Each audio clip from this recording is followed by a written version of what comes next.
दोस्तों स्वागत है आपका ट्रैवल विद एवी में, जहां हम आज 5 पहाड़ियों से घिरे और मगध साम्राज्य की पहली राजधानी राजगीर को घूमेंगे। और हमारे साथ हैं नीरज भैया, जो कि हमें इस राजगीर के सफ़र पर ले जाएंगे। चलिए चलते हैं।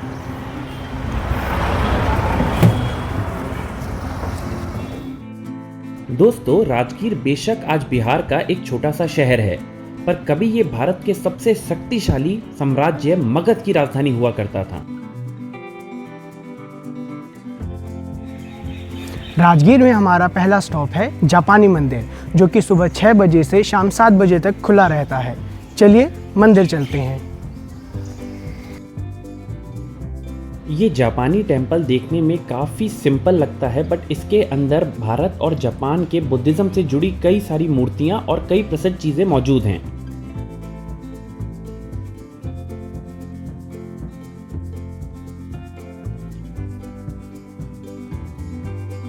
मंदिर के अंदर भगवान बुद्ध की एक सफ़ेद मूर्ति जो ध्यान मुद्रा में है, उसे बीचों बीच स्थापित किया गया है।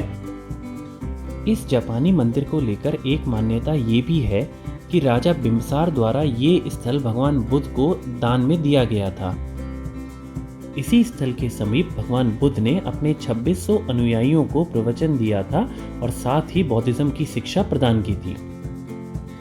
उस स्थल को आज वेणु वन के रूप में विकसित किया गया है और वो एक फेमस पार्क है जहां राजगीर में आए लोग ज़रूर जाते हैं। वो बौद्धिज्म से जुड़ा एक पार्क है जहां पर बुद्ध की शिक्षाएं दी गई थी। वहां आज भी मछली पालने की, मछली को दाना देने की परंपरा बनी हुई है। इस मंदिर के अंदर भारत और जापान के संबंधों को दिखाने के लिए कई सारी ऐसी फोटोग्राफ्स लगाई गई हैं या कई सारी ऐसी लिपियां या चित्रकारी की गई है जो या तो बेहद प्राचीन है या आधुनिक युग में भारत जापान के रिश्तों को दर्शाती है।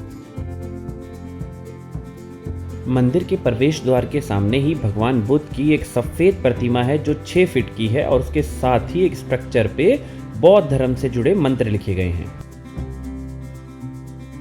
जापानी मंदिर से कुछ ही कदम दूर है गुरु नानक शीतल कुंड गुरुद्वारा।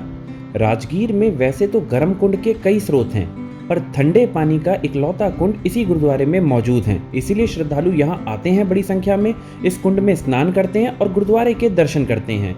यहाँ यात्रियों के ठहरने की भी उचित व्यवस्था की जाती है। ये गुरुद्वारा काफ़ी खूबसूरत है और बिहार के 2 प्रमुख गुरुद्वारों में से एक है। ये गुरुद्वारा गुरु नानक देव के राजगीर तीर्थ यात्रा से संबंधित है। अब बिहार आए थे घूमने के लिए तो बिहार का प्रसिद्ध गमछा भी खरीद लिया जाए। ये गमछा मात्र 50 रुपए में हमें पड़ा। भीड़ देख के आप समझ ही गए होंगे कि बिहार में गमछे की कितनी डिमांड है। तो चलिए अब आगे का वीडियो इसी गमछे को पहनकर पूरा किया जाए। तो दोस्तों, अब चलते हैं राजगीर के एक प्रसिद्ध कुंड में जिसका नाम है ब्रह्मकुंड तपोवन। दोस्तों, इस समय हम राजगीर के ब्रह्मकुंड द्वार पर हैं, जहां पर 7 धाराओं का संगम होता है और यहां पर स्नान करने के बाद लोग अंदर मंदिरों को जाते हैं। यहां पर स्नान करने के बाद सभी तरह के पाप मुक्त हो जाते हैं। चलिए अंदर चलते हैं। राजगीर में कुल 22 कुंड हैं और 52 धाराएं हैं। सभी कुंड और धाराओं का अपना अपना धार्मिक महत्व है। यहाँ के सभी कुंडों का नामकरण भी देवी देवताओं के नाम पर ही किया गया है। यहाँ के सबसे प्रसिद्ध कुंड ब्रह्मकुंड, सप्तधारा कुंड, गंगा कुंड, यमुना कुंड, सीता कुंड, सूर्य कुंड, चंद्र कुंड, व्यास कुंड, सरस्वती कुंड आदि हैं। इन सभी कुंडों में ब्रह्मकुंड सबसे महत्वपूर्ण है, जिसके स्नान मात्र से ही आप पाप मुक्त हो जाते हैं। ब्रह्मकुंड से जुड़ी एक प्राचीन कथा इस प्रकार है कि एक बार ब्रह्मा के पुत्र राजा वसु ने माघ महीने में यहाँ एक यज्ञ आयोजित किया, जिसमें स्वर्ग के सभी 33 कोटि देवी देवताओं को बुलाया गया। माघ की भीषण ठंड में स्वर्ग के सुखों का उपभोग करने वाले देवी देवताओं ने ठंड से बचने के लिए भगवान ब्रह्मा से यहाँ एक गर्म कुंड निर्मित करने की प्रार्थना करी। भगवान ब्रह्मा ने उनकी प्रार्थना को स्वीकार करते हुए यहाँ पर गर्म कुंड की धाराओं को प्रवाहित किया और इस कारण राजगीर में आज 22 ऐसे कुंड हैं जहाँ पर ये गर्म धाराएं प्रवाहित होती हैं, जिसमें देवी देवताओं द्वारा स्नान किया गया। इसी कारण इन कुंडों के नाम देवी देवताओं के नाम पे रखे गए, कुंड के स्रोत के रूप में पूजे जाते हैं। हिंदू धर्म में मलमास के दौरान दुनिया में कहीं भी पुण्य कार्य या कर्मकांड नहीं होते, पर राजगीर में आप मलमास के दौरान भी ये कार्य कर सकते हैं, ऐसा राजगीर को आशीर्वाद प्राप्त है। ब्रह्मकुंड के इस गर्म जल में स्नान करना धार्मिक रूप से तो फलदायी है ही, इसके साथ साथ ये आपको त्वचा रोग, विकलांगता, कुष्ठ रोगों से भी मुक्ति दिला सकता है, ऐसी यहाँ की मान्यता है। वैसे तो गर्म कुंड में स्नान करने का सबसे बेहतर समय सर्दियों का है, पर यहाँ गर्मियों के मौसम में भी उतनी ही भीड़ देखने को मिलती है। आइए अब आपको लेकर चलते हैं राजगीर के प्रथम महान शासक की जन्मभूमि, जिनका नाम था जरासंध। जरासंध मगध के एक बहुत शक्तिशाली शासक थे, जिनका जन्म इसी भूमि पर हुआ। उनका यहाँ एक प्राचीन मंदिर भी स्थित है, जिस मंदिर में एक बहुत ही प्राचीन जरासंध की मूर्ति भी स्थापित की गई है। जरासंध का वर्णन हमें महाभारत में भी मिल जाता है और इनका वध महाबली भीम ने किया था। जरासंध के जन्म से जुड़ी एक महत्वपूर्ण कहानी जानने के लिए हम जरा देवी मंदिर आए। कहा जाता है कि जरासंध राजा वृहद्रथ का पुत्र था। राजा वृहद्रथ के पहले कोई पुत्र नहीं थे। उन्होंने एक ऋषि के सामने अपनी समस्या बताई तो ऋषि ने उन्हें एक फल देकर इसे अपनी रानी को खिलाने को कहा। अब राजा के सामने समस्या ये थी कि उनकी 2 रानियां थीं, तो उन्होंने फल के 2 टुकड़े किए और एक एक हिस्सा दोनों रानियों को खिला दिया। रानी को औलाद तो हुई, पर दोनों रानियों को बच्चा आधा आधा हुआ, जिससे घबराकर रानियों ने उसे बाहर फेंक दिया। बाद में जरा नाम की एक मायावी राक्षसी को वो बच्चे का शव मिला, तो उन्होंने उन दोनों टुकड़ों को जोड़ा और एक बच्चे में तब्दील करके उसे जन्म दिया। उसके रोने की आवाज़ सुनकर रानी बाहर आई और उसे उठाकर ले गई। बाद में इसी बेटे को जरा द्वारा जोड़ने की वजह से जरासंध कहा गया। आज यहाँ इसी स्थान पर जरा देवी का मंदिर बनाया गया। वैसे तो जरासंध भगवान श्री कृष्ण के परम शत्रु थे और उन्हीं के कारण भगवान श्री कृष्ण को मथुरा छोड़कर द्वारका में बसना पड़ा। जरासंध का वध महाबली भीम, जो पांडवों में से एक थे, उन्होंने श्री कृष्ण के कहने पर ही किया था। इसके बावजूद भी यहाँ के लोग, स्पेशली जो चंद्रवंशी समुदाय के लोग हैं, वो जरासंध को पूजते हैं। अब मंदिरों के दर्शन करने के बाद हमने बिहार में जो सबसे प्रसिद्ध नाश्ते की डिश है, पूरी आलू की सब्जी और समोसा चाट, वो खाई, जो बहुत टेस्टी और सस्ती थी। बिहार की सबसे बड़ी खासियत यही लगी कि यहाँ खाना बहुत ताज़ा और टेस्टी मिलता है। राजगीर में स्वादिष्ट नाश्ता करने के बाद अब हम निकल गए राजा बिंबसार के खजाने के बारे में जानने के लिए, उस रहस्य के बारे में जानने के लिए जो यहाँ के सोन भंडार में छिपा है। राजगीर एक काफ़ी प्राचीन शहर है, जिसका इतिहास में लगभग 5 या 6 हजार साल पहले से भी वर्णन है। यहाँ पर कई ऐसे रहस्य मौजूद हैं जिनको आज तक खोजा नहीं जा सका। इन पहाड़ों में कई सारी गुफाएं मिली हैं, जिनमें से एक ये सोन भंडार है, जो राजा बिंबसार, जो मगध के एक शक्तिशाली राजा थे, उनसे जुड़ी हुई गुफा है।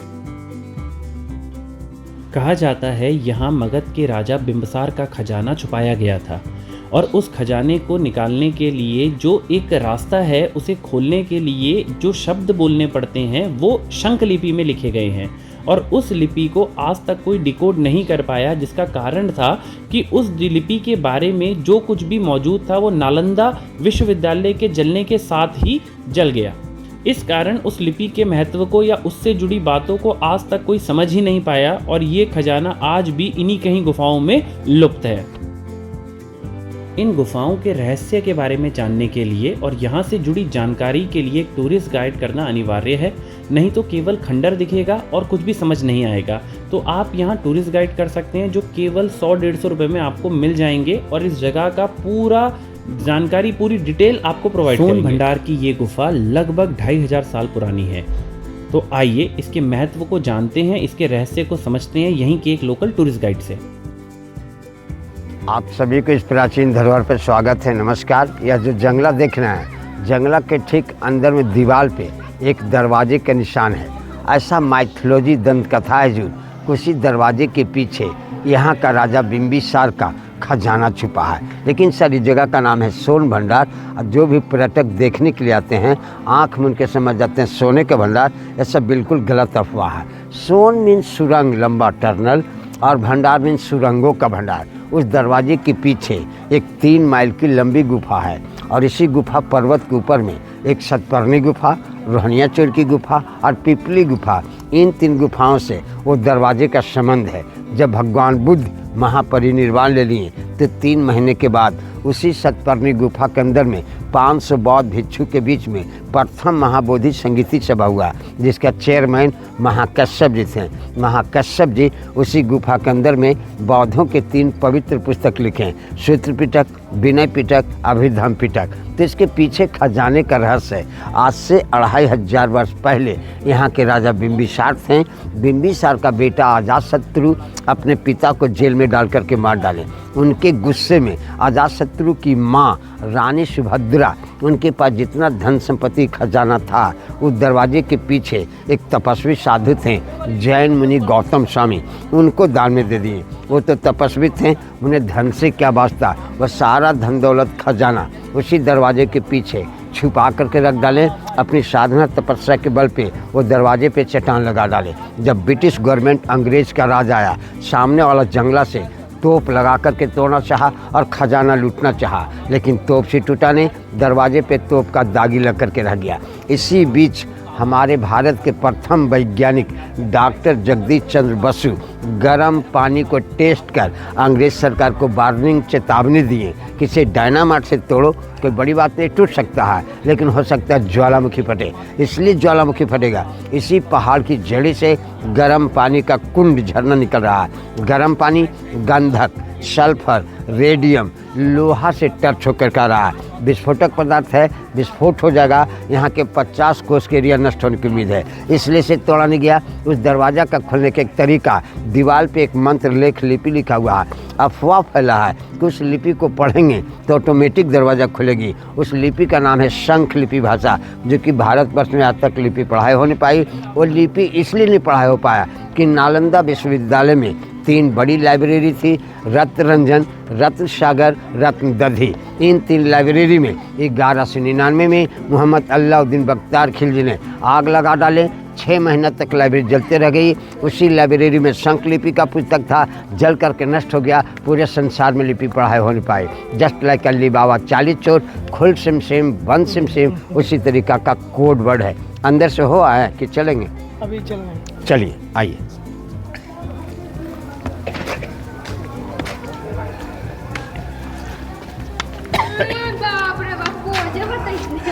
एक मिनट बेटी, 1 मिनट ठहर जा, 1 मिनट आ जाइए सर। देखिए श्रीमान, यही वो दरवाज़ा है। इसी दरवाजे के पीछे में खजाने का रहस्य है। इसी दरवाजे के पीछे 3 माइल की लंबी गुफा है। सामने से जंगला से अंग्रेज ने तोप मारा था, ये तोप का दागी है। यहाँ मंत्र लेख लिपि। देखिए श्रीमान, इसी लिपि का टीवी चैनल पे प्रचार चल रहा है कि इस लेख लिपि के कोई विद्वान व्यक्ति पढ़ेंगे तो ऑटोमेटिक दरवाज़ा खुलेगी। इस लिपि का नाम है शंख लिपि भाषा। जस्ट लाइक अली बाबा 40 चोर, खुल सिम सिम, बंद सिम सिम, उसी तरीका का कोड वर्ड यहाँ देखिए सर। इस दीवार के ऊपर में एक चित्र है। ये चित्र 24वें तीर्थंकर भगवान महावीर जैन प्रतिमा, हेड, बॉडी, धर्म चक्र, लाइन। यहाँ जो गड्ढे दिख रहे हैं, यहाँ से 23वें तीर्थंकर भगवान पारसनाथ स्वामी की मूर्ति मिली। ऊपर में आदिनाथ की मूर्ति मिली। ये कीमती प्रतिमा चोरी होने के डर से भारत सरकार यहाँ से उठा कर करके नालंदा संग्रहालय म्यूजियम रखी। बगल वाला गुफा में चले।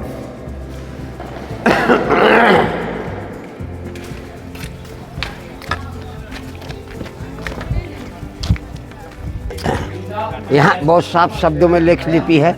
ये लिपि का अल्फाबेट शंख आकार का मिल रहा है, इसलिए इसका नाम हुआ शंख लिपि भाषा, जो कि आज तक कोई विद्वान व्यक्ति पढ़ नहीं पाए। आइए बगल। शंकर उपाध्याय, टूरिस्ट गाइड राजगीर, आप लोगों को सेवा देकर सर परिवार का बोझ उठाता हूँ। जय हिंद, जय भारत। देख रहे हैं ये सारे जैन धर्म की प्रतिमा। कमल निशान पद्म प्रभु, हाथी निशान अजितनाथ, शेर निशान महावीर स्वामी। ये सब 1934 की धरती कंपन में ये गुफा और ये प्रतिमा नष्ट हुआ। तो राजगीर 5 पर्वतों से प्राचीन नगर घिरा हुआ था। प्राचीन नाम गिरिवर्ज, विपलाचल, रत्नागिरी, उदयगिरी, सोनागिरी, बहवारगिरी। इसी 5 पहाड़ी के बीच में मगध की राजधानी थी। मगध नरेश राजा जरासंध, उसके बाद बिंबिसार आए। बिंबिसार का बेटा अजातशत्रु राज किए। अजातशत्रु का बेटा उज्जैन यहाँ से राजधानी उठा करके पटना पाटलिपुत्रा बसाएं, तब से जगह खाली पड़ गया। मेरा नाम सुरेश पासवान, टूरिस्ट गाइड राजगीर, आप लोग का सेवा कर बाल बच्चों को सहारा करते हूँ। नमस्कार। सोन भंडार से लगभग 1 किलोमीटर दूर है जरासंध की रणभूमि। इसे जरासंध का अखाड़ा भी कहा जाता है। इस स्थान को जरासंध के द्वंद्व युद्ध का पौराणिक मंच कहा जाता है। माना जाता है यही वह स्थान है जहां महाबली भीम ने जरासंध को युद्ध में हराया था और उनका अंत किया था। कुश्ती करने वाले पहलवान इस भूमि को बहुत पवित्र मानते हैं और वो यहाँ की मिट्टी को इकट्ठा कर कर अपने साथ ले जाते हैं और अपने अखाड़ों में मिलाते हैं। इसी स्थान पर राजा जरासंध ने अपने कई शत्रुओं को धूल चटाई थी और उनको हराकर उनके साम्राज्यों पर कब्जा किया था।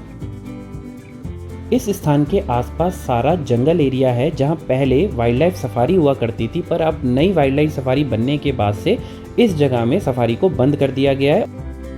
आइए अब राजगीर के एक और पर्यटन स्थल घोड़ा कटोरा को घूमने के लिए चलते हैं, जिसके लिए हमने टांगा किया, जो एंट्री पॉइंट तक 50 रुपये में पहुंचाएगा। घोड़ा कटोरा का टिकट प्राइस 10 रुपये है और यहाँ से मेन लेक तक जाने के लिए आप केवल ई रिक्शा में जा सकते हैं, जिसके लिए 100 रुपये आने जाने का शुल्क देना होता है और अगर आप रिजर्व करके जाते हैं तो आपको 500 रुपये देने होंगे। तो दोस्तों, इस वक्त हम राजगीर की सबसे खूबसूरत जगह घोड़ा कटोरा में आके घूम रहे हैं। ये एक नेचुरल झील है जिसके बीचों बीच बुद्ध की एक सिटिंग पोजीशन में स्टैचू बनाई गई है। इस साल बारिश कम होने की वजह से यहाँ लेक का जो जल स्तर है वो काफ़ी नीचे आ गया है, पर फिर भी पहाड़ों के बीच में ये झील और यहाँ पर हो रही बोटिंग को देखते हुए काफ़ी मज़ा किया जा सकता है। एक पिकनिक स्पॉट के रूप में इसे डेवलप किया है बिहार सरकार ने और एक अच्छी पहल है। अगर आप देखेंगे तो यहाँ बिल्कुल हरे भरे पहाड़ हैं और उसके बीच में ये झील काफ़ी सुंदर लगती है। तो आइए इस जगह को घूमते हैं, बोटिंग का मज़ा लेते हैं और यहाँ पर इस जगह के मज़े लेते हैं, निहारते हैं। चलिए। इस झील को घोड़ा कटोरा 2 कारणों से कहा जाता है। पहला कारण तो ये कि यहाँ के राजा के घोड़े इसी झील में पानी पीते थे, इसीलिए इसे घोड़ा कटोरा कहा जाता था। और दूसरा कारण ये कि इस झील का आकार घोड़े के मुख जैसा है, इसीलिए इसे घोड़ा कटोरा कहते हैं। घोड़ा कटोरा झील एक आइडियल पिकनिक स्पॉट है। यहाँ बोटिंग के साथ साथ आप इको एडवेंचर पार्क का भी मजा ले सकते हैं। ये इको पार्क घोड़ा कटोरा झील से कुछ ही कदम दूर है। यहाँ जाने के लिए 10 रुपए की एंट्री टिकट है। इस पार्क का मुख्य आकर्षण ये वॉच टावर है, जहाँ पर चढ़कर आप पूरे पार्क और इस झील का सुंदर नज़ारा देख सकते हैं।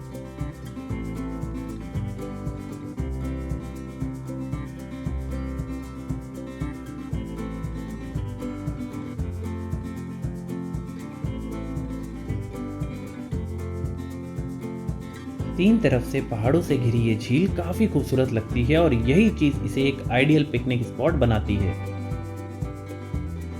आप चाहें तो यहाँ पैदल भी आ सकते हैं या साइकिल का प्रयोग करके भी आ सकते हैं, पर टिकट गेट से इस झील तक पहुँचने का डिस्टेंस लगभग 5 किलोमीटर है।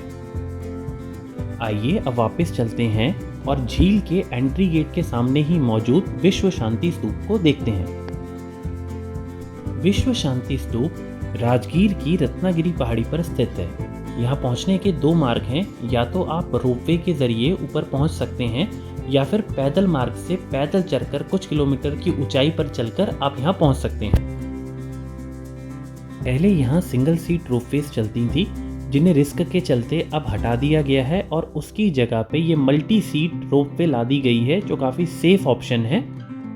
रोपवे का प्राइस 120 रुपीज़ पर पर्सन है और रोपवे आपको यहाँ मार्केट तक छोड़ता है, फिर आप मार्केट होते हुए विश्व शांति स्तूप में पहुँचते हैं।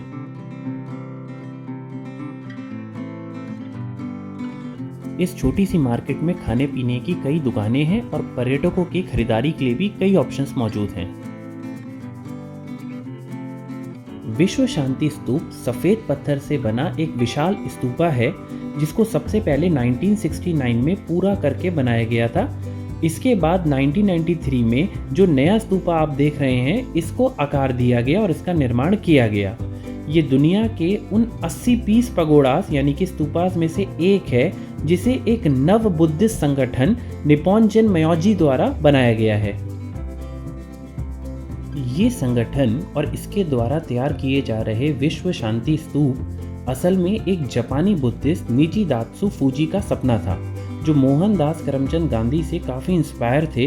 और जब जापान में परमाणु हमले हुए तो उन्होंने ये डिसाइड किया कि वो पूरी दुनिया में शांति का संदेश देंगे और उस संदेश के लिए वो इस प्रकार से पीस पगोडास यानी कि शांति स्तूपों का निर्माण करेंगे। यहाँ जापानी भाषा में बौद्धिस्ट मंत्रों का भी वर्णन किया गया है और साथ साथ यहाँ एक छोटा सा जापानी बुद्धिस्ट टेम्पल भी है जो अंदर से बेहद खूबसूरत है। इस शांति स्तूपा में भगवान बुद्ध की मूर्तियों को चारों दिशाओं में लगाया गया है जो ये संदेश देती हैं कि किस प्रकार विश्व में सर्व ओर यानी कि चारों दिशाओं में शांति स्थापित रहे। रत्नागिरी का ये पहाड़ लगभग 400 मीटर ऊंचा है और उसमें बना ये सफ़ेद स्तूप लगभग 120 फीट ऊंचा है और इसका डायमीटर 103 फीट का है। इस शांति स्तूप की चारों दिशाओं में बनी बुद्ध की मूर्तियां उनके जीवन के 4 प्रमुख घटनाओं से प्रेरित हैं जिनको इन मूर्तियों के जरिए दिखाया गया है, जैसे कि इस वक्त सामने आप महानिर्वाण की मुद्रा को देख रहे हैं। विश्व में शांति का संदेश देते इस सफ़ेद स्तूपा को घूमने के बाद अब हम वापस राजगीर के मेन शहर की ओर चलते हैं, जिसके लिए एक बार फिर से हमें टांगा करना पड़ा जिसने 50 रुपए का किराया लिया। इस टांगे ने हमें विरायतन मोड़ के पास छोड़ा जहां से हमने सबसे पहले पांडु पोखर को घूमा। पांडु पोखर वही स्थल है जहां राजा पांडु जो पांडवों के पिता थे उन्होंने अपना वनवास बिताया था। आज ये राजगीर का एक प्रमुख पर्यटन स्थल है जिसमें एडवेंचर की कई क्रियाएं होती हैं। राजगीर का हमारा अंतिम पड़ाव विरायतन है जिसके बारे में हम आपको पिछले ब्लॉग में दिखा चुके हैं। वर्तमान समय में राजगीर का सबसे प्रमुख स्थल राजगीर वाइल्ड लाइफ सफारी और इसके साथ साथ ग्लास ब्रिज है जहां हज़ारों की संख्या में लोग आते हैं, पर यहाँ की टिकट मिलना आसान नहीं है, इस कारण ऑनलाइन बुकिंग करवानी पड़ती है जो भी आसानी से नहीं मिलती। तो दोस्तों अब वक्त हो गया है आपसे अलविदा कहने का। उम्मीद है ये व्लॉग आपको पसंद आया हो। हमें लाइक शेयर सब्सक्राइब करें। Thank you for watching.